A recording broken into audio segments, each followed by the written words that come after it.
As esquerdas ocidentais. A erosão ideológica e política das esquerdas teve início nos anos 1950 com a desestalinização promovida por Khrushchev, que provou que o socialismo não era tão bom quanto imaginado, e a emergência da sociedade de consumo euro-americana, que mostrou que o capitalismo não era tão ruim quanto denunciado. Os partidos social-democratas renunciaram à implantação do socialismo e à análise marxista, enfocando a melhoria do capitalismo, e os partidos comunistas da Europa Ocidental adotaram o eurocomunismo, seguindo pelo mesmo caminho. Logo surgiram os movimentos ecologistas e o Partido Verde, fragmentando ainda mais o espectro político da oposição. A base social de tal mudança, como foi explicado, foi a emergência de uma sociedade de bem-estar social, apoiada em uma economia keynesiana consumista. Não havia mais razão para fazer uma revolução ou lutar pelo socialismo nos países desenvolvidos, o que só aconteceu, a partir de então, no Terceiro Mundo. Mas havia uma luta de ideias, as quais não eram apenas a ideologia anticomunista massificada da Guerra Fria, mas um novo modo de encarar a sociedade. Jürgen Habermas e a Escola de Frankfurt abriram caminho na Europa, enquanto o politólogo norte-americano Robert Dahl desenvolvia o conceito de poliarquia, que motivava o empoderamento das minorias, em lugar de uma maioria. O maio de 1968 em Paris, com seu maoísmo intelectual, e em outros lugares, acompanhado pela intervenção soviética contra a Primavera de Praga, foi um divisor de águas. Segundo a acadêmica Ellen Wood, 1986, a nova esquerda inaugurava o pós-marxismo e a pós-modernidade, criticando a ideia de totalidade e a análise focada na economia e nas classes sociais. Enquanto isto, ironicamente, Margaret Thatcher empreendia a desconstrução da economia keynesiana, do welfare state e defendia a classe alta, com uma visão de luta de classes utilizada em proveito da elite britânica. Ernesto Laclau, Belry Hinds, Gareth Jones, Paul Hirst, Nikos Poulantzas e Louis Althusser, entre outros, enfocavam as lutas democráticas e os novos movimentos sociais como substitutos da estratégia das esquerdas socialistas históricas. Defendiam a autonomia da política e da ideologia em relação à sociedade e à economia, e os valores humanos abstratos, depois valores universais, em lugar do homem real e seus problemas materiais. Ellen Wood, 1986, 197, sintetizou, objetivamente, a visão da nova esquerda dos anos de 1970 a 1980. Segundo esta corrente, a classe operária não teria produzido a revolução prevista por Marx, devido ao fato de não haver, necessariamente, uma conexão entre economia e política, nem interesse em socialismo por parte dos operários. Assim, o movimento socialista não necessitava se ligar a aspectos econômicos e poderia se articular apenas no plano ideológico e político, através de diversos segmentos populares. Por fim, dever-se-ia objetivar os valores humanos universais, como Gorbachev apregoou, e uma pluralidade de lutas democrático-radicais setoriais contra as desigualdades e a opressão. Tais reflexões se baseavam, essencialmente, na realidade dos países desenvolvidos, mas foram generalizadas. Estava aberta a porta para as políticas identitárias, com a defesa de minorias substituindo o conceito de maioria dominada.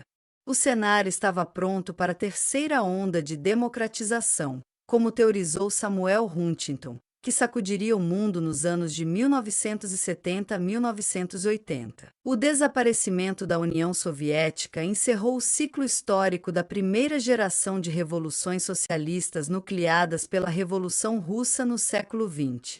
Nas esquerdas do mundo inteiro, como forma de consolo, forjou-se a narrativa que considerava o fato como o fim do stalinismo e a abertura de novas oportunidades políticas. Mas o que ocorreu foi uma deserção generalizada, o abandono de princípios e estratégias básicas ou o entrincheiramento autocentrado, num discurso voltado ao passado. Até hoje a esquerda não fez uma análise e uma autocrítica realista sobre esse processo e aderiu, oportunistamente, ao mundo pós-moderno. Com discursos moderados ou radicais, A esquerda se tornou incapaz e politicamente autista. Hoje, seu maior objetivo é mostrar que é capaz de administrar a economia de mercado de forma mais competente que os liberais, enquanto fomenta ideologias identitárias.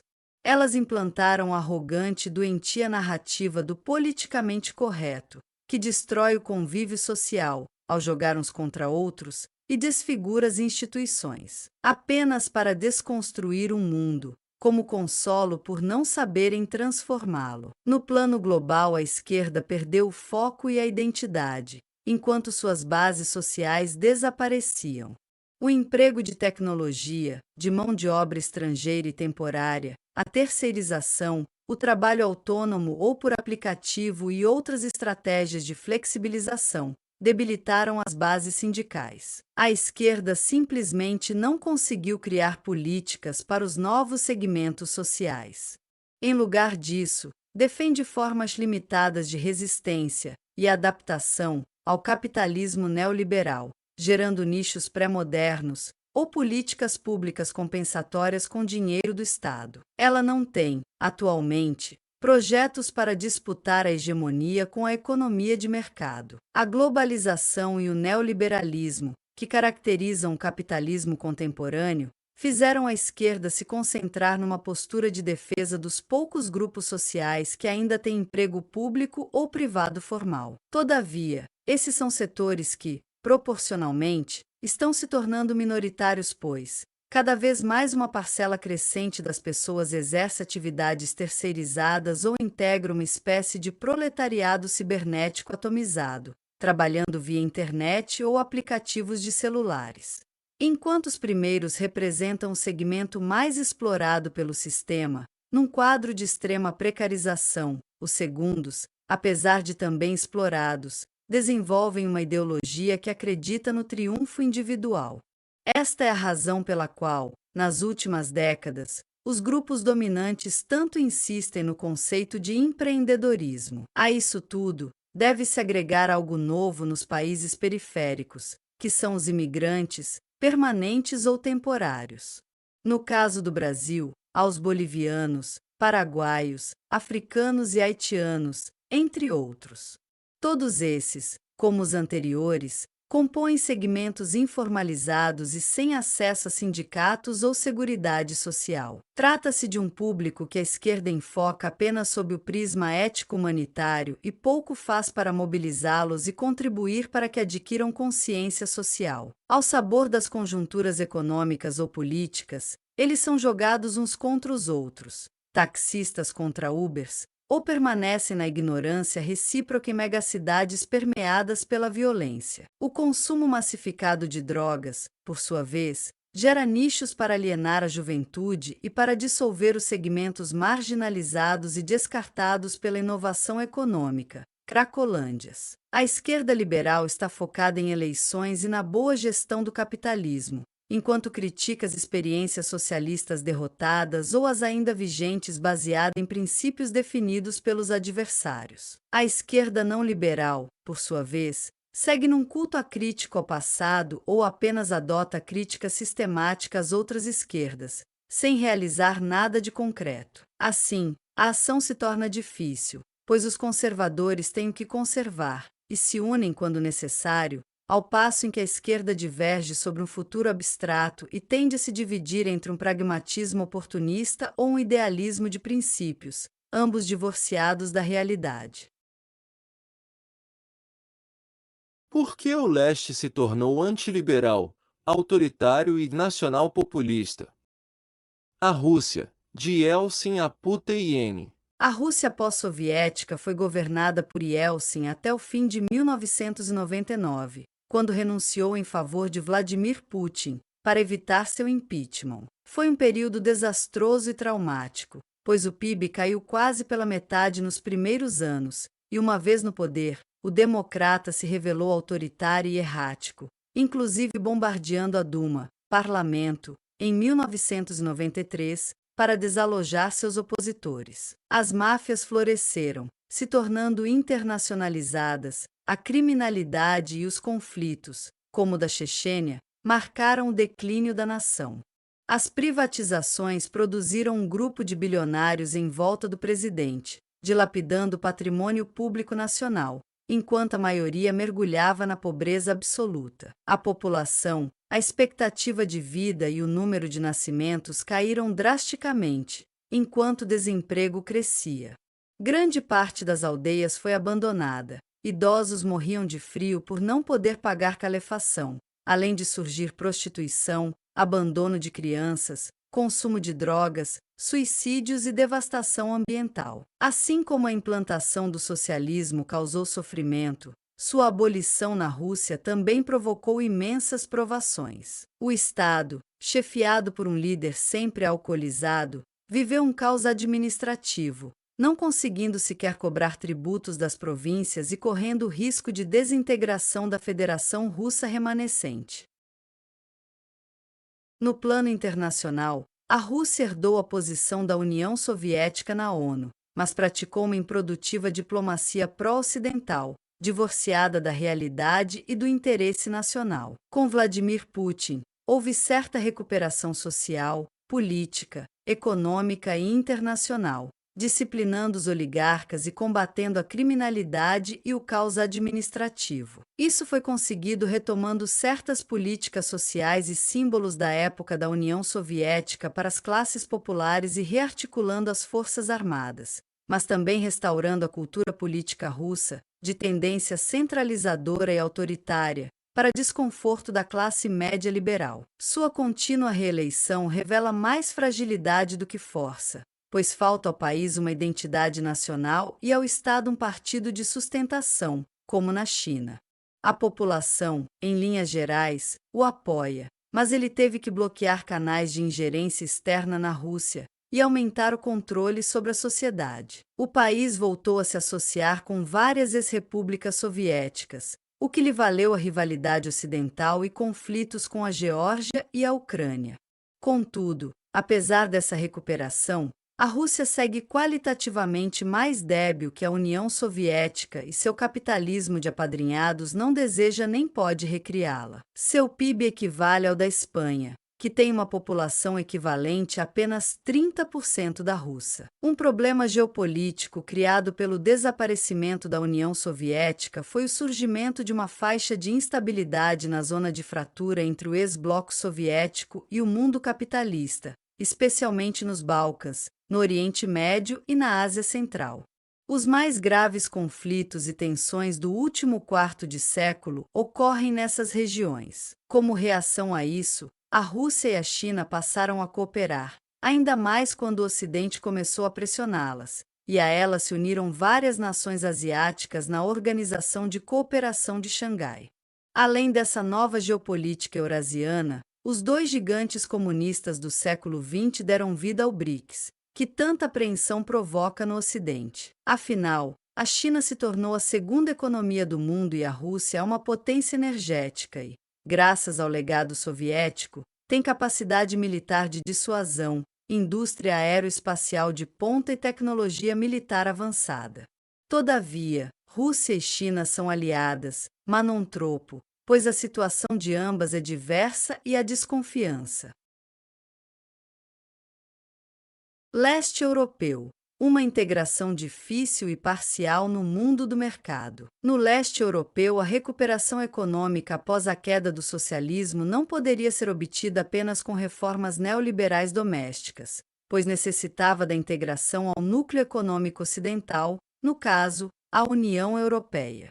Da mesma forma, a estabilidade política interna e o afastamento em relação à URSS seriam condições necessárias. A Alemanha Oriental fora absorvida, por razões políticas, a Alemanha Federal, a um custo elevado na conversão do Marco Oriental pelo Ocidental na paridade de 1:1. A Polônia, a República Tcheca, a Eslováquia e a Hungria, os outros países mais prósperos do leste, constituíram o Grupo de Visegrad, preparando a transição institucional para a adesão à União Europeia, enquanto a Romênia e a Bulgária teriam um caminho mais longo. Em 1991, a União Soviética entraria em colapso, quando a República Federal Socialista Soviética da Rússia, sob controle de Boris Yeltsin, optou por abandonar, e assim dissolver a União. Os nacionalistas, que buscavam a independência nas demais repúblicas, tiveram, assim, sua oportunidade de secessão. Como foi visto, não foram elas que acabaram com a União Soviética, mas a Rússia. A adaptação foi diferenciada no leste europeu, com alguns países tendo melhores condições que outros. Grandes cidades como Varsóvia, Praga e Budapeste fizeram uma reconversão mais rápida, enquanto as cidades menores e a zona rural, além dos países mais atrasados, sofreram um impacto negativo. Mas parte da população desempregada tinha a possibilidade de trabalhar na Europa Ocidental e remeter dinheiro para suas famílias. Outros se dedicaram à formação de redes de ilícitos transnacionais, como drogas, prostituição, tráfico de pessoas, armas, máfias, jogo e contrabando. Mas em função da Guerra da Iugoslávia, foram sendo incorporados à OTAN a partir de 1999, com estímulo político norte-americano. O apoio econômico caberia à União Europeia, que impunha uma série de condicionalidades para a recepção de apoio e adesão, aceitar a agenda democrática de Bruxelas e reformas econômicas liberais. As clivagens nacionais e regionais não decorriam de diferenças étnicas, mas da posição adotada em relação às reformas, em que alguns países foram mais cautelosos e outros mais ousados. Governos conservadores chegaram ao poder e a esquerda, reformada, às vezes, retomava o governo. Mas, gradativamente, as duas forças políticas pouco se diferenciavam, pois a adesão dependia da adoção das reformas neoliberais. Houve desindustrialização e desemprego, mas as dificuldades foram suportadas por 2 décadas de esperança no leste. Em 2004, a Estônia, a Letônia, a Lituânia, Bálticos e Soviéticos, a Polônia, a Tchequia, a Eslováquia, a Hungria e a Eslovênia, parte da ex-Iugoslávia, foram integradas na União Europeia, bem como Malta e Chipre. Em 2007, a Romênia e a Bulgária foram integradas, embora não estivessem preparadas, e em 2013 a Croácia. Tal ampliação teve impacto na gestão comunitária em termos de distribuição de poder e de recursos, gerando tensões. A problemática aprovação da Constituição Europeia é uma evidência das dificuldades surgidas. O perfil da União Europeia mudou muito, e o leste europeu se converteu em uma espécie de ácido, que está corroendo a integração e o modelo societário do velho continente. O politólogo Jan Zielonka, da Universidade de Oxford, demonstrou, com muita cuidado, que a integração de países fragmentados do leste tornou a União Soviética um império neomedieval de pequenos estados. É semelhante ao Sacro Império Romano-Germânico, com um centro forte em Bruxelas, e uma periferia manipulável e semi-soberana. Dos 27 Estados-membros, apenas 7 estados, incluindo o Reino Unido, têm população superior a 20 milhões de habitantes. A média do PIB caiu muito com a ampliação para o leste e muitos não têm condições de aderir ao euro. O estabelecimento de políticas comunitárias também se tornou extremamente difícil. Tudo isso se complicou ainda mais com a grande recessão de 2008-2009, que afetou a libra e o euro, com países se tornando fortemente deficitários e endividados e com imensos problemas sociais, como é o caso da Grécia e de várias nações do leste. O leste contra Bruxelas.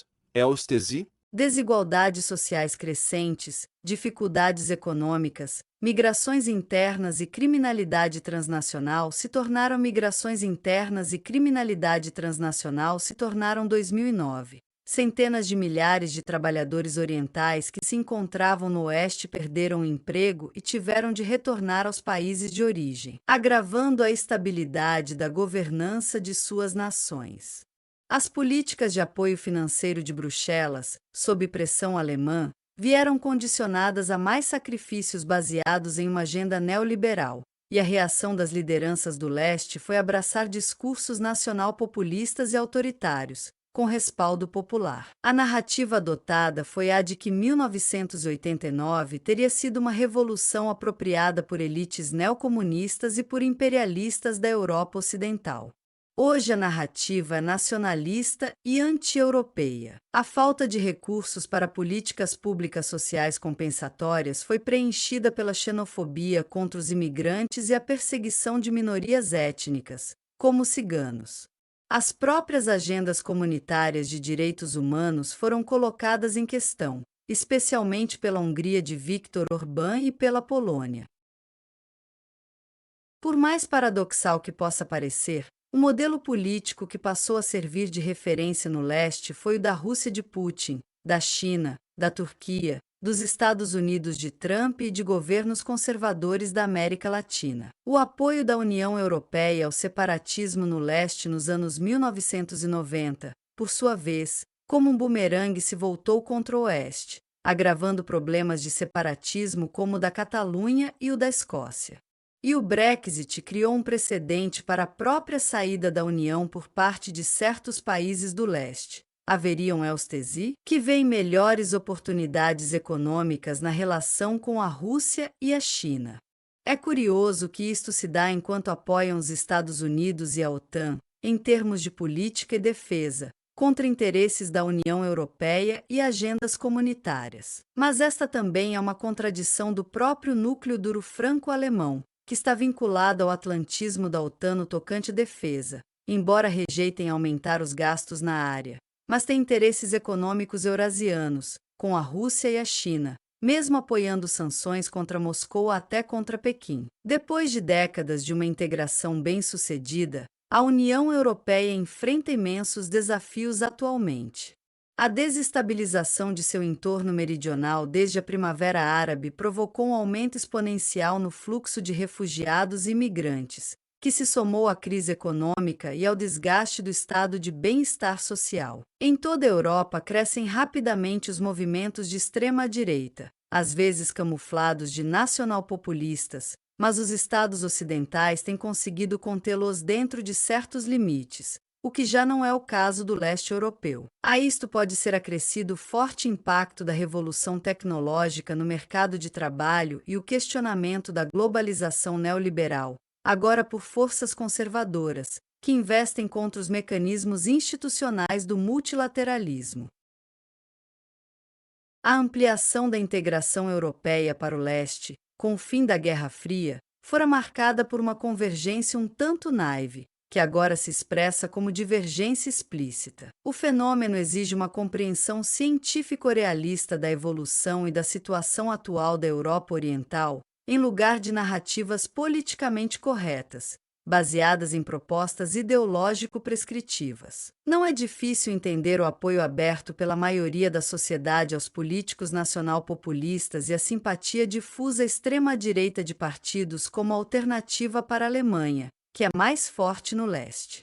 A população foi doutrinada pelo Terceiro Reich e deu no que deu. Então, houve um sistema que se declarava socialmente justo, o socialismo, mas ele se mostrou ditatorial e fracassou economicamente. Então o povo foi resgatado por uma revolução libertadora, que trouxe a democracia, compreendida como sociedade de consumo, mas com ela não se jogou fora apenas a água suja, mas também a banheira e, em alguns casos, até o bebê. Todos acharam que seriam prósperos, mas não era possível ter o melhor de cada sistema, a estabilidade social de um e o consumismo liberal do outro. E a euforia com a integração na Europa tinha custos e veio a crise. Há um sentimento popular profundo de dupla frustração, que busca culpados, e o avanço do conservadorismo no leste europeu e na ex-União Soviética é sintoma de um mal-estar social, que necessita ser compreendido e remediado, e não apenas condenado moralmente.